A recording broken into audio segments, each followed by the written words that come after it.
What's going on, YouTube? Welcome back to Thomas Gallery, and today I want to talk about the game of chess.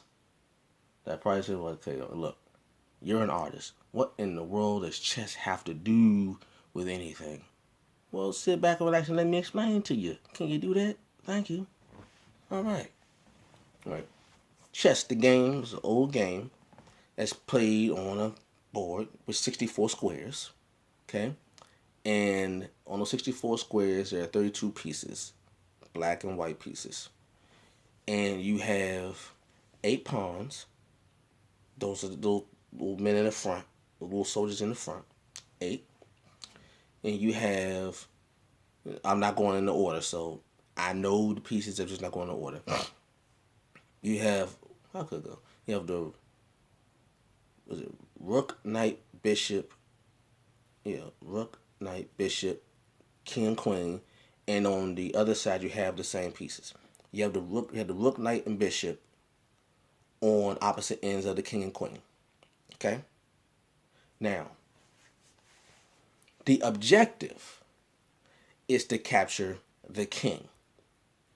Okay? The objective is to capture the king.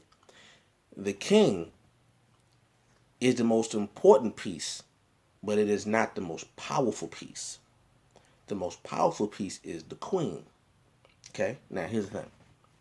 In chess, the pawns, the 8 pieces that are front, they can move forward 1 to 2 spaces in the beginning. After the 1, 2 spaces, they can only move one time up. Okay? And you have the rook. The rooks are on the far left and far right. Okay? They're on the opposite ends of the board. Far left and far right. They can move vertically or horizontally. Any number of spaces. Okay? The knight can move in an L shape. L shape. Okay, so say if the knight is here, they can go 1 space up, right, and 1 space over, and 2 spaces up. Okay, in any direction, as long as it's not a piece in the way. 1 space over, 2 space up. Okay, in the L shape. Then you have the bishop. The bishop, which is on either side of the king or queen, can move diagonally any amount of spaces. Okay? All right. Like I said, the queen, she's the most powerful piece because she can move any direction with the exception of the way the knight moves. Like I said, the knight moves 1 space over, 2 space up. Okay? The queen can move any number of spaces, any direction she chooses. Okay? That makes her extremely powerful. Extremely. The most important piece is the king. The king, however, has a limited amount of space. The king can move in any direction 1 space. So 1 up, 1 diagonal, 1 side, and so forth and so on. Only 1 space. Now the question is, well, if the king can only move with so little spaces and the queen can move so many spaces, why do people try to go for the king instead of the queen? Well, here's the thing. Like I said, 1 is the most powerful, 1 is the most important. The objective is to capture the king to the point where they can no longer move. It's called a checkmate. A checkmate is when that king has nowhere to go. No matter where they go, there's always a piece trying to capture it. Okay? Now, what in the world? I'm explaining all this. What does it got to do with anything? Well, let me explain. There's an expression that people use a lot called "it's chess, not checkers." Okay? Now, what this means is, in chess, the beauty of it comes in the creative strategies because the moves themselves are very simple. The moves are very simple. Okay? The move set is very straightforward when it comes to the pieces. The artistic aspect comes in with the creativity of how to capture the king. Like I said, the objective is to capture the king. That's the total objective. Once you capture the king, it's called checkmate. Okay? But the question is, how do you go about doing that? How do you go about capturing the king? Well, that takes the creativity. Okay? That takes strategy. That takes different move sets. That takes thinking ahead. Now I get to the point. When it comes to life, when it comes to art, when it comes to music, in order to become a success in this, I don't claim to be a success, but I use this thought process to help myself. So I'm giving it to you like I give it to myself. You have to be able to think ahead. You have to be able to anticipate moves ahead. You got to think to yourself, okay, I have 16 pieces on my side, and my opponent has 16 pieces on their side. I want to capture their king, aka I want to capture my particular goal. They want the same. What are the best possible ways, plural ways, to do this? I also got to think about what will my opponent do to prevent me from capturing my goal, and how do I prevent my opponent from capturing my prize? Okay? That means I have to think ahead. I have to anticipate. I have to say, okay, if I move this way, my opponent will move this way. So I have to think. They always say think 3 to 7 moves ahead of your opponent. So, what's I got to do anything? When dealing with success and dealing with a legacy, it's always best to have a 100-year plan. Let's just think about this. The most powerful families and the wealthiest families in the world have wealth, and wealth is generational, which means they had to have thought of a plan far beyond their lifespan. Which means in chess, you have to think of a plan far beyond the first move. You make one move, your opponent makes one move, but if you have not thought of the next move, then you're stuck. Which means you have to get in the habit of thinking of several moves ahead of your opponent in order to achieve the goal. So when they're stuck at one move, you are on move number 3. And you thought about all the possible permutations that can come about. There are infinite amount of possibilities in this game. Okay? Infinite amount of possibilities in the game of chess. What are the best possible ways to achieve the goal based on the circumstances that you're in? Your opponent likes to play this way. How do you deal with that? How do you deal with a person who likes to take their time? How do you deal with a person who likes to move fast? Is this person really good at chess? Is this person kind of amateur? How do you achieve that goal in life? When you are dealt with harsh circumstances in your life, like we all have sometimes, but you still have a goal in mind. In your mind, you still want to achieve this particular goal. How do you achieve this particular goal with the circumstances that you have in your life going on right now? How do you do that? You put things in place, things and people in place to help you achieve that goal. Okay? You think moves ahead. You say, okay, when I am, we say, what do you see yourself in 5 years or 10 years? Same principle. In 5 years, where do you see yourself? Now, I know people say, well, I'm not going to be here in 5 years. That's fine. But you don't work on your 5-year plan 5 years from now. You work on your 5-year plan now. That's the whole point. So while you are here, 5 years from now, in the event that you are no longer here, your plan will live on after you. So let's say you have children. Let's say a person has children.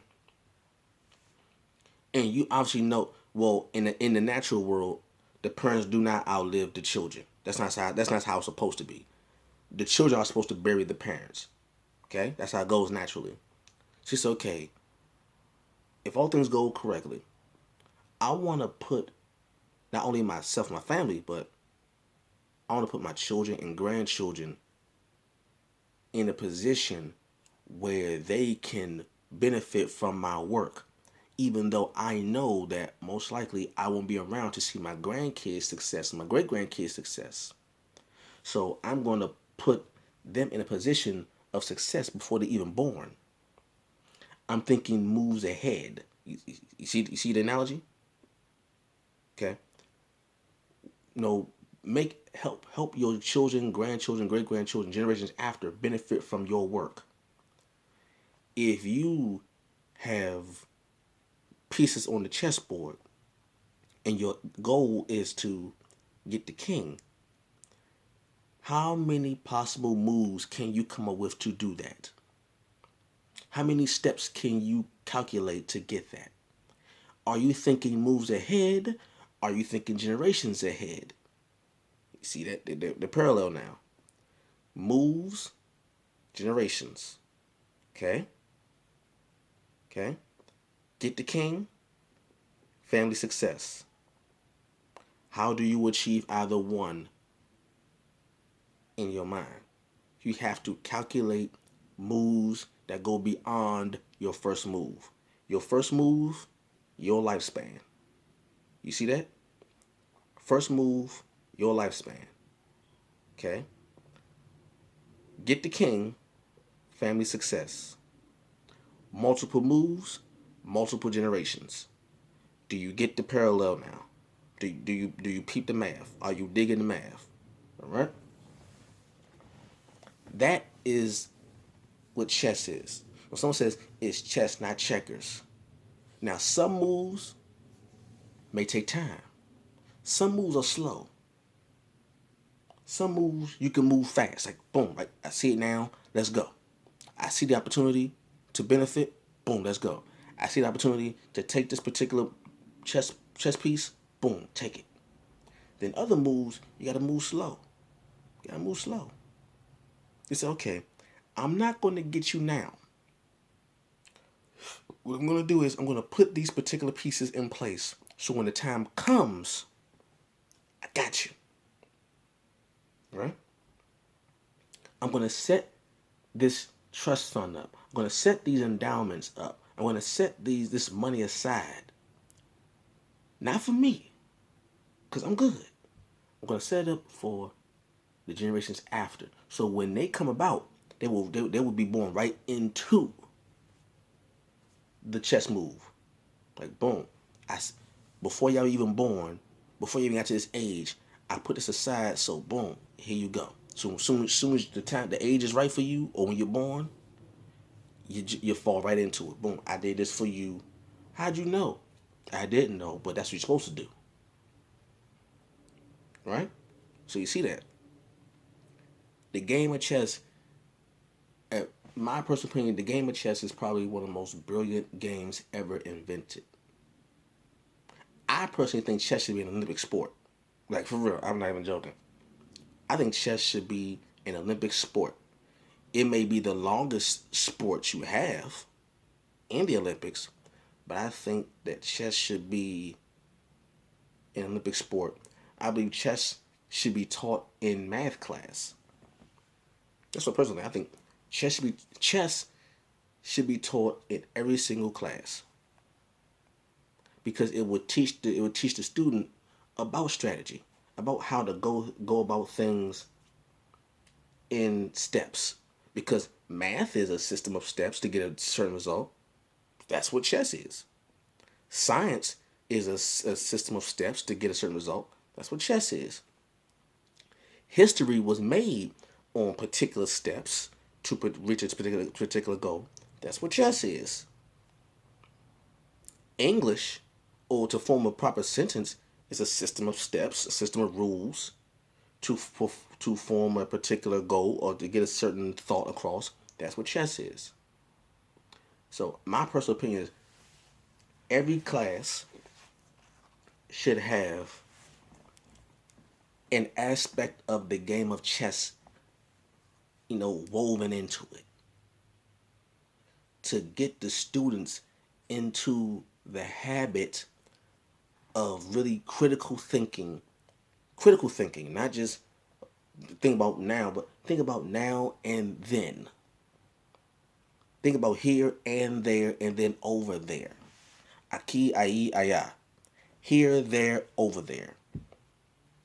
That's what chess is. Here, there, over there. All right? That that is the beauty of chess. So, chess is one of the best metaphors of life. And shoot, even on my phone right now, I got a chess game on there on my phone. And I purposely put the game on expert level. Now I get my butt whooped. I play it a little bit, on medium and easy.